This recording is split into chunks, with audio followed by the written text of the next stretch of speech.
Yo, what's up, hoop heads from around the globe? This is Eddie Aparicio, my co-host Anthony Toine, and welcome to another episode of Buzzer Beaters. This is our walk around the NBA segment, and we're going to go ahead and talk about these surprisingly good playoffs. And once Yes. we get through that, then we're going to go ahead and get through our Mount Rushmore of undrafted players. Now, this Yes. is a very popular segment that we've done. We've done this multiple times over the past year, and we created this player greatness index, and I used that to calculate who the undrafted the Mount Rushmore of undrafted players should be. But before we do that, Twan and I are gonna essentially deliberate on who we think the top four should be before we even get to the PGI, what PGI says. So those are Uh, the two topics that we're going to go ahead and cover for tonight's show. You can find us at grumblingsmedia.com as well as wherever you find our podcasts. All right. So Twan, let's go yes. ahead and get to it, man. So the walk around the NBA with our playoffs. So walk Yeah. around the NBA playoffs, right? So Yeah. we knew very predictable. We knew the Thunder were going to go ahead and beat the Suns. Yeah. You know, I thought the we both Suns would at least win one, man. Dude, Damn. I know, and you know, we both, you know, you predicted it in 6, I predicted it in 5. So you know, we both get a point on that, but I get an additional point because mine was closer, right? As far as Yep. the 5 points. But surprisingly, man, you know, I thought the Suns were good enough to get at least one game, and Yeah. it didn't happen. The Thunder, you know, they're deep, and they didn't even play without Jalen Williams. Jalen Williams didn't even play, Yeah. so That's it's crazy. this team is like on a mission, man, and it's going to be interesting to see, you know, in the next series, you know, because I think I think they play the winner of the Lakers. I think is the Lakers and Correct. Rockets, Yes. right? That's correct. And then so it's going to be interesting right now. You know, if we go to that one, the Lakers surprisingly without Luca as Yes. well as without Another Austin surprise. Reeves, they're up 3-1 with game 5 going on tonight. You know, as we're having the show. So you know, the Lakers, as we talked about, it's very surprising that they're doing this well with really only really one really superstar player, and you can really argue on a championship team. LeBron James is probably the third best player on a championship team right now, arguably, right? And he's right now the only real guy that's really doing, you know, I don't want to say doing all of it, but you know, Marcus Smart's been playing out Yeah. of his mind. Marcus Smart's been playing really well. He has been playing really well. And then, you know, you got DeAndre Ayton who has his moments. You have Rui Hachimura. Rui Hachimura has actually been playing very well as well. So, you know, this team, what surprisingly has been doing very well collectively. And I think it's just their defense. We talked about it last week. Their defense is surprisingly stepped up. And the Rockets, they're surprisingly not as good as they should be. And, you No, know, they're not. and Kevin Durant, you know, is not playing tonight, and you know, more than likely isn't going to play the rest of the series because you know, especially if the Rockets lose, or it's over, right? But if the Rockets win, it'll be interesting to see if he does play. And you know, he has issues with perception right now. So, what are your thoughts, bro, on either one of those first two games on the Thunder or the Rockets, Lakers? Well, yeah, the Thunder, you know, we knew they were going to win. I mean, they just a very deep team. They have a lot of options. I mean, that was just like I was said earlier, I thought the Suns maybe win one or two. You know, if it would have been the Warriors there, I would have thought they would win one or two as well. Yeah, But you know, all said and done, the Thunder did what they're supposed to do.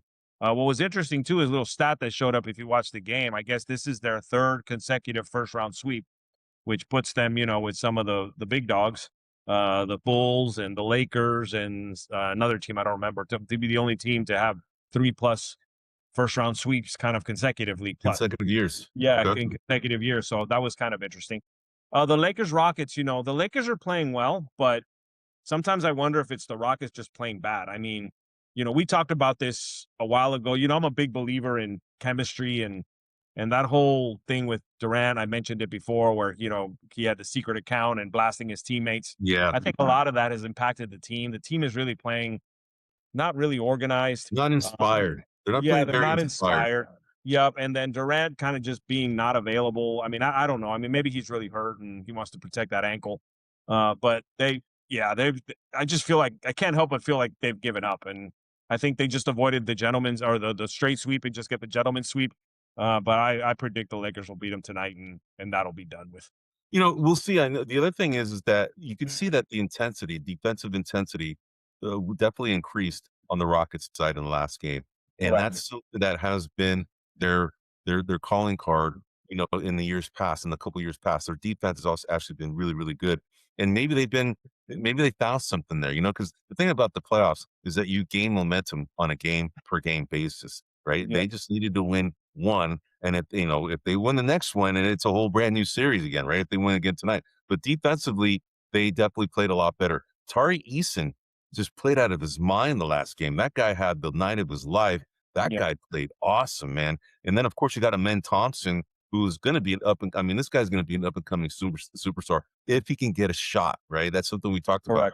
Correct. Alperen Şengün, another guy. I mean, he's very talented, and he's a force to be reckoned with down low. Defensively, he's a liability at times, but he's playing well, man, overall. But the thing is, collectively, the team just lacks. They've been lacking a little spirit, and they lack a little shooting. And without Durant, Yeah. they're not going to have a shot if Durant is not coming back in this series or a series to come. So anyway, Yeah, and if anything, that's where they really miss Dylan Brooks, right? Dylan Brooks is a real, whether you like him or not, he's a real kind of inspiring heel type of guy. Gets the yep, team in people's faces, gets things going.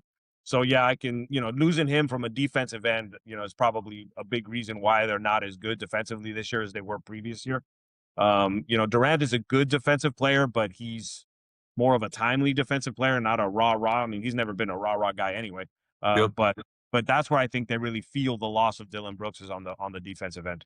Yeah, I agree. And both, Dylan Brooks, you saw kind of the shade that Shai Gilgeous-Alexander threw at him. I don't know if you saw it, but he kind of put out a post about, being the real villain, and put a Cancun on, on the back Yeah, of his jersey. That's pretty yeah, classic. That yeah, Shai doesn't strike me as the type of guy who likes to talk smack, but I guess they're both fellow Canadians. I guess they kind of have some kind of relationship, and he was just kind of yeah. poking fun at him, essentially being out. And then in the post game, Dylan Brooks is calling Shai, frail, and always trying to get the calls from the refs.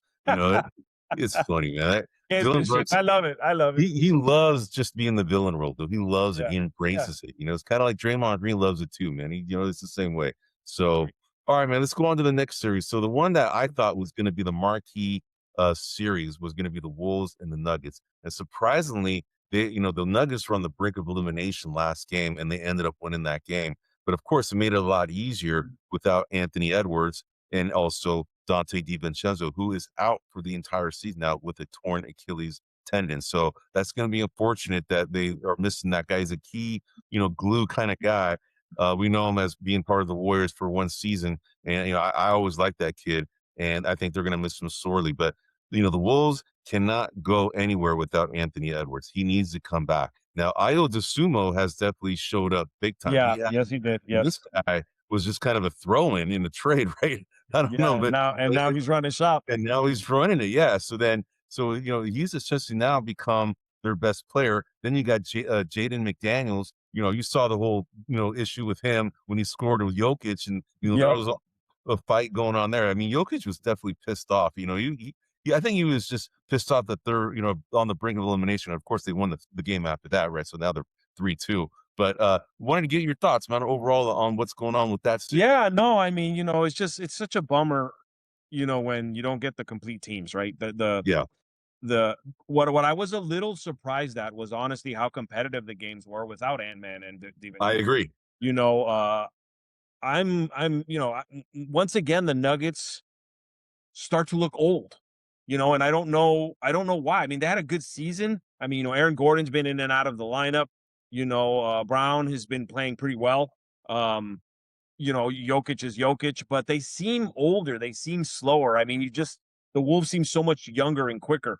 Um, Yeah. if the Nuggets managed to get out of this, I thought that the Nuggets had a good chance of going to the Western Conference Finals. I don't think, even if they do squeak by this, I don't think they get by the Spurs at all. They need a healthy Aaron Gordon, man, is what they need. Aaron Yeah, Gordon isn't himself yet, and without him, I mean, it shows how much of a impact that player is to that team.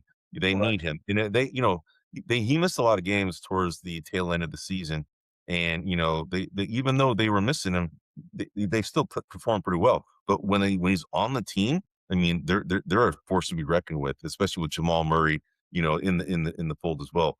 What's an interesting thing is that, before the season started, we thought that Cameron Johnson, for Michael Porter Jr. trade Yeah. was actually going to be a good trade. Yeah. And to me, they miss Michael Porter Jr., man. They do. It's to me, it's They do. very evident. They Yeah. Cameron Johnson isn't as good of a shooter, although he has shown glimpses of being a good shooter in his past when he was with the Phoenix Suns in the Brooklyn Nets. Now, for whatever reason, he doesn't have it right now, and Michael Porter Jr. has always been a shooter. But the thing is that he's not doing the things that they were hoping that he would bring to the Nuggets, and I think that's part of the reason why you're seeing this drop off, because Michael Porter Jr. has been a proven playoff player. I mean, even though Cameron Johnson did play in the playoffs when he was with the Phoenix Suns, there's a big dramatic drop There is. I agree. between those two players. I agree. They do miss Porter. He's not only is he a better shooter, but his mechanisms, his mechanics are a Yeah. lot more consistent, and so yeah, I agree with you, Eddie. They miss Porter. Cam Johnson is, he's been in the playoffs, but it's been a couple of years. Maybe he's trying to just find his footing. Hopefully everything starts to come together. But again, the Nuggets just look discombobulated, a little old. Up until Ant Edwards went out, Minnesota was kind of running them. I mean, I thought Yeah. it was going to be. I didn't think they were going to win another game, to be honest with you. Dang, really? And then those two guys went down, and again, I had the Nuggets kind of advancing to the Western Conference Finals. We both did. But Well, not to the finals, but we both haven't passed this round for sure. Yep, for So sure. Yep. But I had them passing the Spurs, I believe. So anyway, yeah. yeah, dude. So yeah, so you had just so you know, you had them passing the Spurs in the next round. Exactly. Yep. Yep. So Yes. all right, bro. So let's go on to the next series. So the Spurs, we just brought up the Spurs. They won in 5 games. They just took out the Blazers, and the Blazers, I gotta say, they looked pretty pesky, man. I gotta say that they actually, are showing. I think they're going to be a team to reckon with. I might be a year late from my prediction that when you predicted the Pistons to be the up and coming team. I think the Blazers, now they have Damian Lillard coming back, they're going to be a problem, man, moving forward. I think that they're a young athletic team. We saw them play the Warriors, and they were just a problem against the Warriors. And I was hoping they would place the Warriors would play the Suns. Unfortunately, it didn't really matter. They couldn't beat the Suns either. But I thought the Blazers would be a bigger problem. But anyway, so the Spurs look like a force to be reckoned with. I mean, they are way ahead of schedule, man. Way ahead of schedule. And Yeah. dude, Aaron Fox was unbelievable in the last game in the fourth Correct. quarter. He is so shifty and fast. It's like he can take over really, really, really wants to, man. He can do that. Now he has like a supreme cast where he's not the only guy like maybe in Sacramento that he was. Right, he had Sabonis and at that time in Sacramento, and it was him and Sabonis. Now he has multiple guys he can just the ball to. He has Stephon Castle. He has Devin Vassell. He has freaking Wembanyama. It's just a more talented group of players, and therefore, he can take over and have a lot more confidence in taking over because, he can dish it out to somebody else who knows they can score, whereas in maybe Sacramento wasn't able to do that. So No, I agree. De'Aaron Fox is very shifty, very fast. His issue has always been consistency, right? yes, He'll be fast and score, and then he'll be fast and miss. Yeah. The guy before the previous game was Dylan Harper. He had himself a hell of a game. I believe he scored a career high. Yes. Obviously he's only a rookie, but Rookie. the most points he scored. If you want to do that, if you're going to do that in a playoff, that's not bad. And so he played really well. No, the Spurs are a pretty deep team. They've got a lot of young talent. They're going to be interesting to watch here because they managed to keep. I mean, they obviously lost Wemby for 2 games, and they managed to keep their head above water. For that, and they ended up getting the gentleman's sweep. I agree. The Blazers are pesky. It's interesting. I'm curious to see what they do with Drew Holiday because I believe Drew Holiday's at the end of his contract. I believe he's a free agent at the end of this year. So I think that for them to, you and I have talked about this. I'm a big Drew Holiday kind Me of too. postseason type of guy. I think you really need a guy like that in the postseason. He brings a lot of wing to an organization, and so I think they'd be smart to try to keep them. There's also been little rumors that they might be interested in trying to go after Giannis. Or even though I don't know how much of a good idea this is anymore. depends on how it goes with Houston, Durant might be up eligible to be traded. And so you might be looking for someone like that in the Blazers uniform. Although I don't think you're going to get for Durant what you've gotten in the past. I don't think anyone's going to give up a first round pick for Durant. Yeah, I agree. Yeah. I agree. You may get a couple of players, but that's about it. Yeah, but there's gonna be a team that's gonna, go after Kevin Durant, especially if they need that one extra player to get over the hump. Someone like Yeah. the Orlando Magic, right? Someone Yeah. like that who's right on the cusp, right? To be like, an up and coming team. They're already an up and coming team, but just be beyond where they're at right now. All right, man. So that's a good segue. Let's go on to the East. So Yeah. surprisingly, the Orlando Magic have a commanding 3-1 lead, although they're playing tonight right now. They And it are. looks like the Pistons were up by 16 last time you checked. I'm Yeah. not. I'm not in front of a computer right now. They're It's they're other they're than they're this. they're up they're up 9 right now with about 5 Okay. minutes left. Okay. Uh, So it's still a close game, but yes. but surprising the Magic. Last year they were the surprise team. We were all thinking this team is like the Oklahoma City Thunder of the East. But the only thing is that they just had no offense. They really couldn't shoot. They were just a defensive minded team. And then here we are.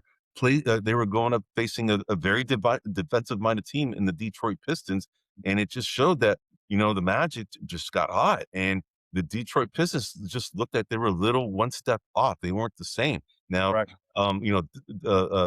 Cade Cunningham has definitely showed up tonight's game. He's balling out big time. Tobias Harris actually has also been showing up. Now, the one surprising guy that hasn't been really playing that consistently for the Pistons is Jalen Duren. Jalen Yes. Duren hasn't played like he had been in the regular season. He's a force to be reckoned with, but he doesn't seem to be having that same impact in the playoffs. And now they're searching for that other player to help Cade Cunningham become, the scoring, the other scoring, option for the team. So, but anyway, what do you think? Do you think the Pistons have what it takes to come back? I mean, do you think that they're going to come back in the Yeah, I series? mean, I think they have. I think they have what it takes to come back. The interesting thing is these teams are such a mirror image of each other. I mean, Yeah. the Magic were, they were so like Jekyll and Hyde. Like once they figured out in that second game who they beat in the second playing game, the Charlotte Hornets. Once they kind of committed to the defensive end, that really has spearheaded them through this series, and they've really focused on the defensive end. And Desmond Bane has been, the one kind of consistent offensive force for them. I mean, they've been Yep. getting points from other people, but Desmond Bane has been the one. And when I look at the Detroit Pistons on the other side, it's kind of the same thing. It's like Cade Cunningham and no one else right Yeah. now. And so they've been suffering. They got a lot of defense. Beef Stew's in there blocking shots left and right. Duren plays, pretty solid defense down low. Even Duncan Robinson, who I thought, could be a pretty good option for shooting. He's been a little colder than he has been when he was with the Heat. So, I think the Pistons can win this. But right now, it's just a matter of who shows up offensively a little bit better than the other. Right. No, I agree, Yeah. man. It's whoever comes out of this game is going to present problems down the line for all the other teams. We already know the Pistons are the Correct. number one seed, right? They were gonna. We all thought they were gonna probably get there towards the end against the. I have a Celtics going representing the East. You had the Pistons representing the East. Correct. So but the Magic, we all thought they were going to be this team, and with Desmond Bane having some shooting, we thought that was the missing piece. And he's definitely showed glimpses of that throughout the entire season. In the playoffs, he's been kind of a little off and on. He's kind of streaky, but we'll see, man. Yeah, I think right now the Pistons are up by 9. It looks like they're probably going to win this, so that's probably going to go 3-2, and then it's gonna go back to the Magic, and then we'll see what happens, man. So all right, man, let's go on to the next series. So the Cavs and Raptors. Now this is another really good series. Now they're Correct. playing Game 5 tonight, and I know it's right now. It looks like it's a 97-92 Yes. Raptors over Cavaliers right now. And you and I picked the Raptors to take this series in 7, and Correct. it looks like we're pretty good prognosticators there, man. On that one, yeah, You I know, agree. I agree. yeah, I mean, this team, and they're doing this without, Emmanuel Quickly on the Yep. Raptors. Emmanuel Quickly hasn't played 1 minute yet in this series, and he's their starting, point guard. So it's interesting that some of these other guys are stepped up. Jamal Shed, the Houston Cougars, and then you also have Jacoby Walter, who was drafted last year, he's a second-year player.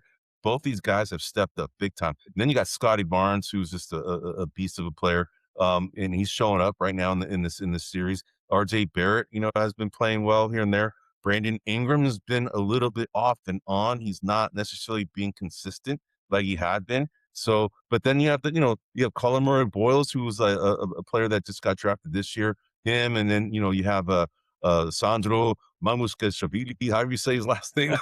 Then you have Jakob Pertl. I mean, they have a Jakob, three-headed yeah. monster on the center, so they have a lot of pieces there that I think that they can just throw with different matchups. So I think if they advance, they're also going to be a problem to be reckoned with. And but the thing is, the I agree. Cavs, they have the talent, man. They have James Harden, they have Donovan Mitchell, they have Evan Mobley, you have Jared Allen, and you have Max Strus. It's just like this team should be way better than they are, and for whatever reason, they're not getting there. And after being the number one seed last year, they slipped this year. And no more Darius Garland. Now they have James Harden. We'll see if that makes a difference, man. So, what are your takeaways from this series so far, man? Yeah, I mean, for me, the series, the reason I picked the Raptors was because Harden doesn't do well in the postseason. He's historically been poor. They're a very young team. The Raptors are. You mentioned, all the players that they have, and they're very long. Yeah, They're a troublesome bunch. They're very energetic, and the one thing that I'm seeing kind of consistently around here is the youth and the energy is kind of beating some of the old guard. And even though the Cavs haven't been in this position on a regular basis, they are kind of an old Spider. Mitchell's kind of an older player. Harden's a kind of an older player. Strus is getting there. Mobley and Jared Allen's actually been around for a while as well. I mean, yeah, Mobley is obviously very young, so he's still there. But I'm just looking at this team and I'm just kind of studying kind of the youth versus kind of the older guard. And for me, I think the Raptors are going to do this. Yeah, they'll cause some havoc here if they win in the next round. yeah. but but I do think that they will get by, which is a little bit of the same argument, but on the other end with the Knicks and the Hawks when we get there. Yep, yep. The Raptors will be playing the winner of the Pistons Magic. So either one of those, they'll create a problem for either one of those guys Yep. if they indeed advance. All right, man. So let's go to the Knicks and Hawks. So the Knicks just picked up a win and now lead the series 3-2. You had them advancing. You had the Knicks advancing a 6, which if they win next game, that you're right. But then I have the Hawks winning in 7. So if the Hawks win next game, then I have a shot You at getting you got action. there. I have some action, baby. Yeah. So, but the Knicks, they're definitely the more talented overall team, in my opinion. But the Hawks are just athletic and young, and they just, Same. they're kind of like the, young and don't know any better, and they think they just have a fighting chance no matter what. They're just that type of a team, right? And Yep. the thing is, one thing I got to point out on the Knicks. So Mikal Bridges is a shadow of himself right now, man. That dude has lost his confidence. It's amazing how much that guy he's been pulled out of games, Yep. in favor of Deuce McBride. Deuce McBride has been playing more minutes recently than Mikal Bridges. Mikal Bridges, I don't know what happened to the guy. That guy used to be like an awesome player, like a really good, and they gave up a lot of picks for that guy. They in order did to 5, get I on the believe. yeah. Yeah. So I'm sure he's now in the doghouse in New York, and it's going to be interesting to see, how the New York fans essentially, react to him. They're known Yep. for booing their players, man, and rightfully so for this guy. He is not, and we'll see if this guy caves or not. But Karl Anthony Towns showed up big time last game. You also have OG Anunoby, who's been, I think, the X factor for them, big time. Okay. He Yep. has definitely been the X factor. And then on the other side, the Hawks, they've lost a little consistency. Jalen Johnson, they need him to play well in order for them to win. I Then you agree. also have CJ McCollum, who has to play at a high level in order for them to win. And unfortunately, when those guys have off nights, then they struggle because the other guys are not consistent. Dyson Yeah. Daniel, not consistent. We all know about Jonathan Kuminga. He has his glimpses. He's not consistent. So, but they have a fighting chance. The Hawks are just they have a fighting chance to do some damage. So, what are your thoughts? Do you think the Knicks do it? Do you think that Yeah, no, the Hawks have a shot? yeah, no, well, obviously the Hawks have a shot. I think the Knicks will close it out. The formula that I've seen for the Hawks is keep it close to the fourth quarter, and then really heavily rely on McCollum. Yeah, Rely on the other four, rely on your defense, your disruptiveness. Blocking the lane, stealing the ball, blocking shots. Those types of things, and then McCollum comes and does kind of his thing. That's been the formula. when the Knicks have a little bit of a lead and that formula can't play itself out, that's where the Knicks have been comfortable. So to me, I think it's just a matter of the Knicks playing hard, because I think that's one of the things that, you mentioned Bridges, you mentioned McBride that come in, they really just all got to play hard, play Yeah. defense, keep the game, keep some distance from the Hawks so that you don't give them a chance. As soon as the Hawks smell something in the fourth quarter, that's when they've been kind of taking off. And so to me, it's just the Knicks playing really hard. So they'll be in Atlanta for the next game, right? For game 6, they'll Yes. be in Atlanta. So that'll be an interesting thing because obviously Atlanta will be home. The young usually play better at home. Yep. Obviously my guess would be that if you're looking at a Vegas line, the Hawks are probably favorite for the next game. But I think if the Knicks can keep their distance through 3 quarters, I think they can win that game and just end this already. Because, if they don't do that, I still feel even confident in game 7. They'll win game 7, but the Hawks are definitely an up and coming team. They got a lot to build on, and look out for them in the next couple of years. I agree with you, man. I agree with you. I like I said, I predicted the Hawks. I think that they have a fighting chance. The Knicks sometimes. Well, let's put it this way. The Jalen Brunson's a player. But if he's not hitting shots, they struggle. They just do. Because you have Mikal Bridges struggling, then you have like a Jalen Brunson who's doesn't struggle that much, but if he does struggle, then they're gonna have an issue.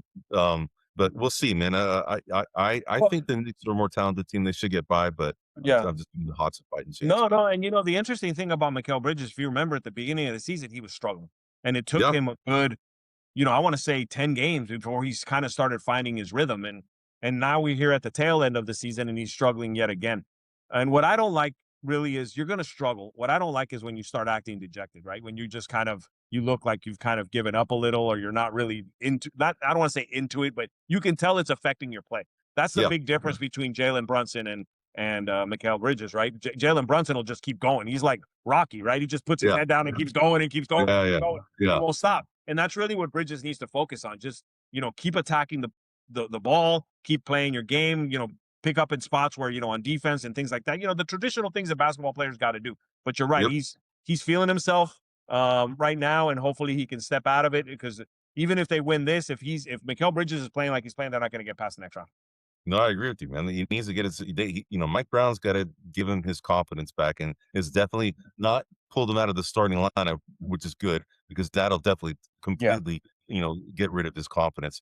But speaking of Mike Brown, man, let me ask you: if Mike Brown doesn't advance the next round, do you think he's gone? You know what? I'd be more interested if some players are gone.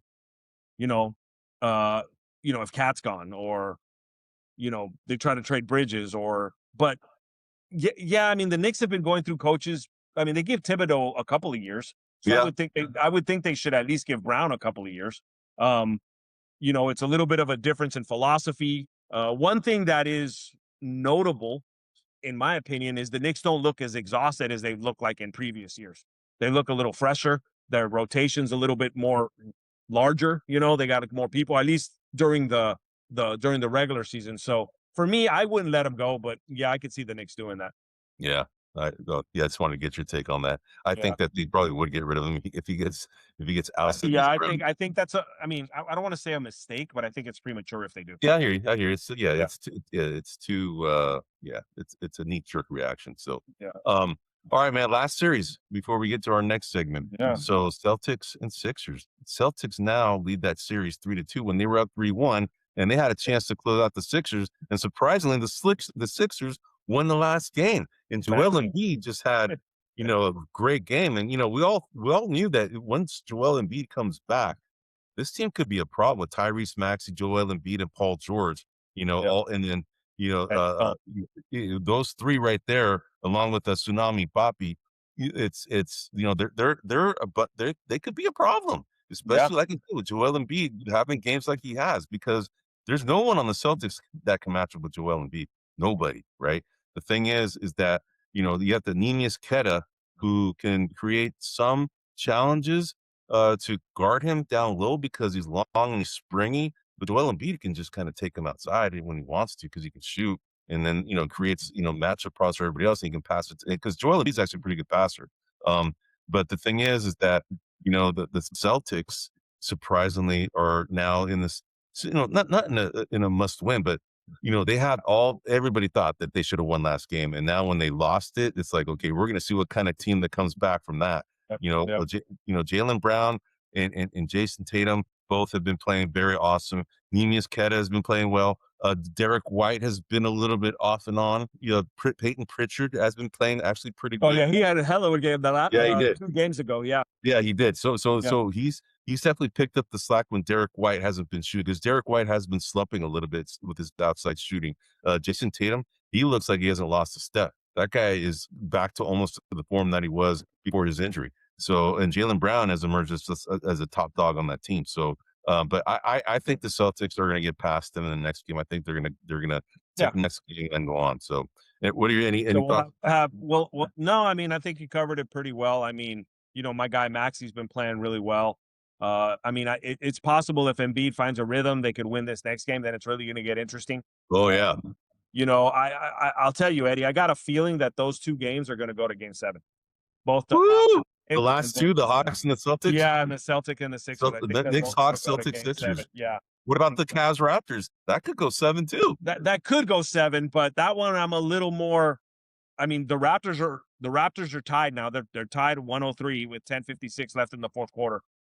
If the Raptors win today, they could be over by next game.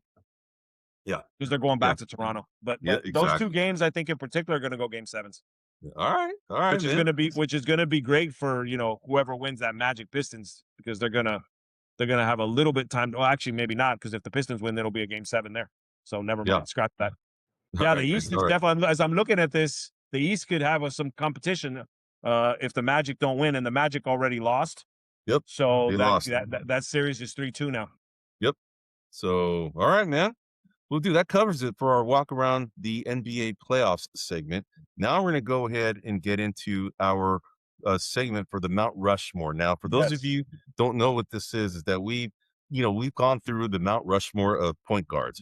We've gone through the Mount Rushmore of shooting guards, power forwards, small forwards, centers. And then, we had that segment, and then we created this player greatness index, but last year is when we went ahead and rolled this thing out. And we have this point system that, we kind of keep track of stats, and then we put a weighting on the stats. And then we also put weighting on accolades, team, like team accolades would be like championships, where the player has some contribution to it, but this shouldn't necessarily make it all about them, so we weight it. So we don't necessarily put so much, weighting on a championship, right? This is the whole reason why we started this whole process, is because we wanted to take away the subjectivity of who the greatest players were. We wanted to make it as objective as possible. So we came up with this system, and that's why we went ahead and did this. So what we're going to do right now is to add to our Mount Rushmore segment here, is that we are going to go ahead and crown the Mount Rushmore of undrafted players in the NBA this year. All right. Okay. Now, Toine, did you come up with your list of 4 players that you thought should be there? I did. Okay. I did too. Yes. So what we're going to do here is whenever Toine and I definitely, when we agree that player is going to be on that list. When we disagree, we're going to make a case for that other player to be on that list instead of the other player. Right. Yep. And then once we're finished with that, then we're going to go ahead and show you what the player greatness index ranks them, how it ranks them, and in the order that they should be ranked. Right now, the way that we're doing it right now for this this subjective, way of assigning, the Mount Rushmore for undrafted players, we're not doing it necessarily in the order. We're just throwing out names. Okay, so all right, bro. So let me go ahead and ask you, who would you say right now is a no-brainer on the undrafted list? To me, I think there's 2 no-brainers. Okay. I think it's Ben Wallace. I agreed with that. And Haslam. And Udonis Haslam. I think they're 2 no-brainers. Yes. Wow. Okay. I didn't have you. Well, actually, no, I do have Udonis Haslam. Sorry, I take that back.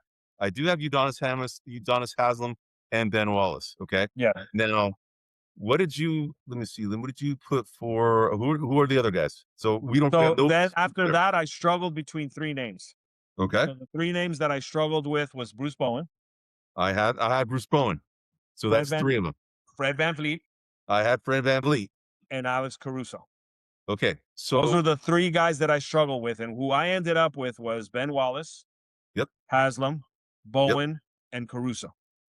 Oh, dude, That's I who I had ended Fred up. VanVleet. I had Fred Yeah, VanVleet over yeah. Caruso, Okay.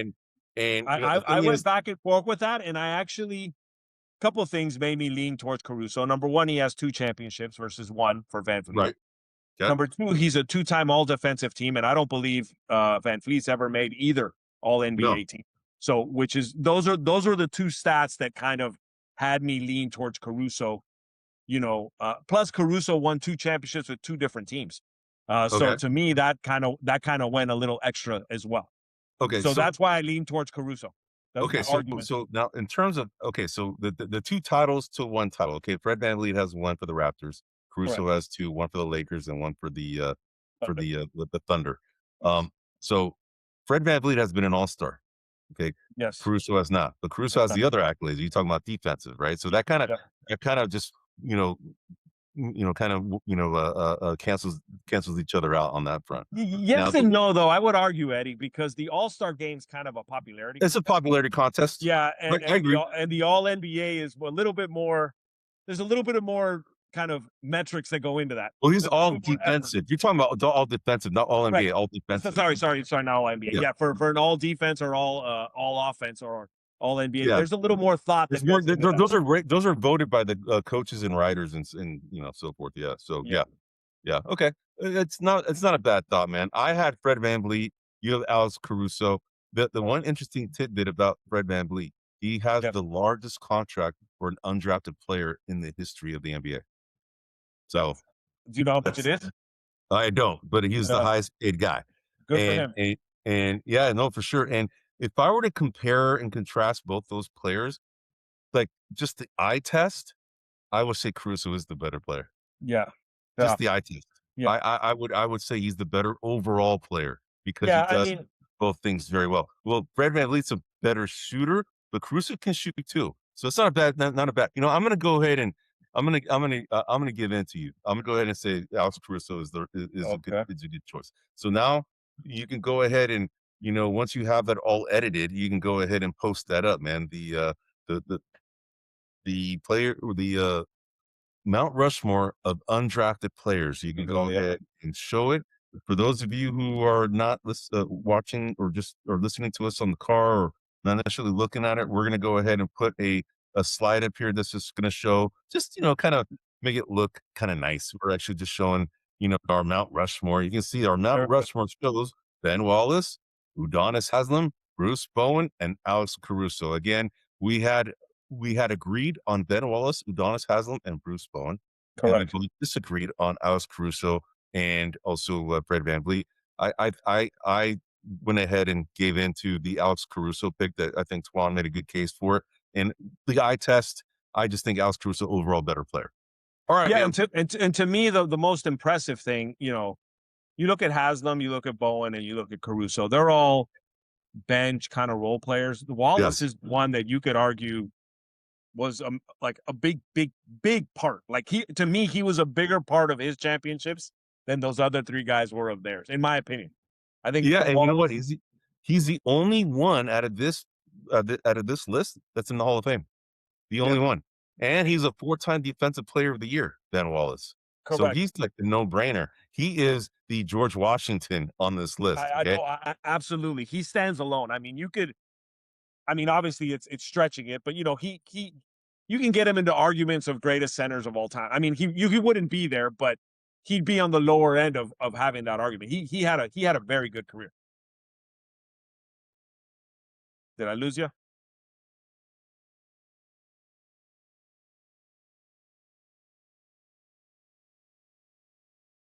You still there? Yeah, I'm still here. I thought I lost Yeah. you for a minute. Yeah, I did. I was gone for a little bit, man. So Okay. we'll have we'll get that edited out. But anyway, so what I was going to bring up as you're talking about Ben Wallace is, Udonis Haslam, the accolade about him, he's a 3-time champion, okay, for one, and then he's the Heat all-time leading rebounder. Yes. That's interesting. Okay, It is. Yeah. and then Bruce Bowen, he's a 3-time champion and he's an 8-time all defensive player. So the Yes. first 3 were like a no-brainers on this list. The last one is the one we had to go ahead and argue. Correct. So, And all you right, know, man. just to throw somebody else up there, Austin Reeves was someone that was He was another one. yeah, I he agree with all you. and he may knock someone off of this, not yet, in my opinion, but in terms of for this argument, he may yet be able to knock someone off of this Mount Rushmore. So that's a good little segue. You have the next slide, and what I have here is for those of you who are not in front of the computer and are listening to us. There's another. Do you have the other slide there, bro? It should be on there. You should be able to see it. Okay. Yeah, here we go. So this is the Mount Rushmore of undrafted players according to our PGI or Player Greatness Index. Correct. And what's interesting here is I'm gonna go ahead and put another caption here. What I have here are all of the index numbers for each of these players. Now, Connie Hawkins, look at his number, 2,693. That's his Player Greatness Index. Yes. He is now the George Washington, according to our PGI, over Ben Wallace. Ben Wallace is 1,996.8.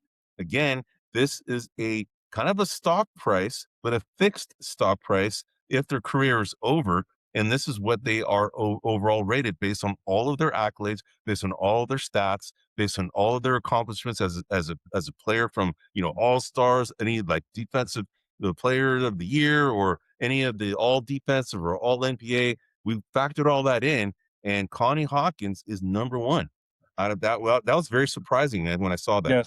So Ben Wallace is second. The third guy is who you just brought up, Austin Reeves. His number is 1,773.2, and he's only 4 years into the league. Okay, so now again, I take this into it's normalized based on how many years they have served in the league. So if they're accumulating a lot of stats in the short period of time, they're going to show out very well, right? Correct. But as long career, as the years increase, those numbers flatten out a little. They start flattening out. Exactly. Yeah. So what's interesting now after that, so Fred VanVleet is after him. Fred VanVleet is 1,706.4. Now look at your boy Alex Caruso. He's dead last. Which is interesting because with the eye test, he looks like the better player. But from a stats standpoint, Fred VanVleet's the better player, which is interesting. Okay. Yeah.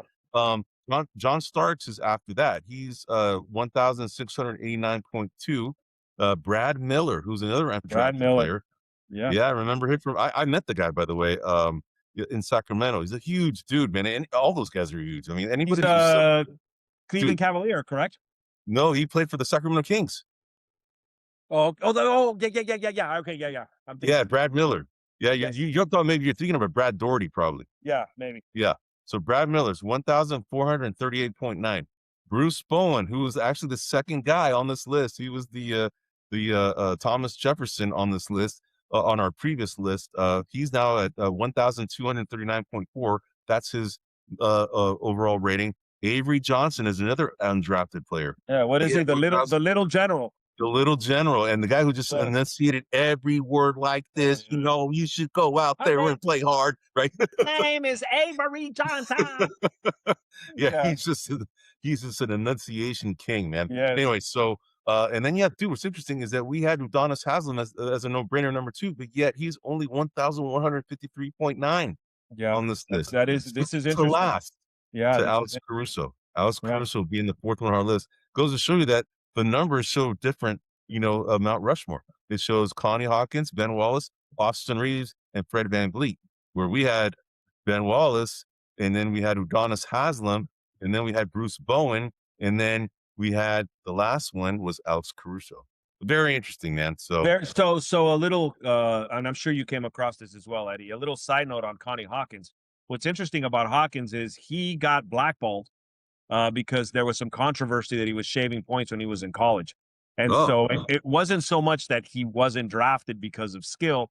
He was kind of blackballed from the league because of the rumored kind of scandal. And then once his name got cleared, obviously he got picked up and then he played. So had that scandal not happened, or had he been cleared quickly enough, he might have not even been on this list and actually got drafted. Because for those of you that remember, in those days, the NBA draft was like 10 rounds or something. I mean, it was like there was a lot of picks in the NBA draft.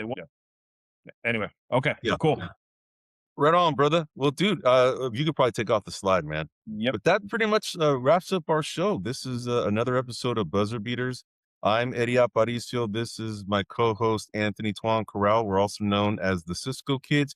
We are here every week until the NBA season is over. And then once the season's over, we'll be back for the Summer League. And then once the Summer League's over, then we're going to go ahead and take a little break until the start of the season when the preseason starts back in October, or late September, October. But we'll be here throughout the playoffs. And one thing for you that are not aware, the lottery draft pick, not the lottery draft, but the picks will be done on Sunday. Mother's Day, not this Sunday, but the following Sunday. Yep. So for those of you whose teams aren't in the playoffs, as a lifelong Warriors fan, this used to be one of my favorite days of the year to figure out where we were going to draft. And we're in it again, so we'll see how that plays out. But yeah, so don't forget, right on, brother. Celebrate your mother, and then go see where your team ended up. Well, luckily it's going to be early I think it's going to be early in the morning is when they have it. Yeah, it's around noon, I believe, is when they're going to have it. Yeah, exactly. So, yeah. Right on, man. All right. Well, anyway, that's our show for this week. Until then, have a good rest of the week, everyone. Take care. Thank you. Hey everybody, this is William Del Pilar, founder of Grumblings Media, and I want to say thank you for watching our content. If you want to support our all-volunteer efforts at Grumblings Media, smash the subscribe button right here. 100% free, and please consume and share our great content. Click either one of these two boxes for more of our work.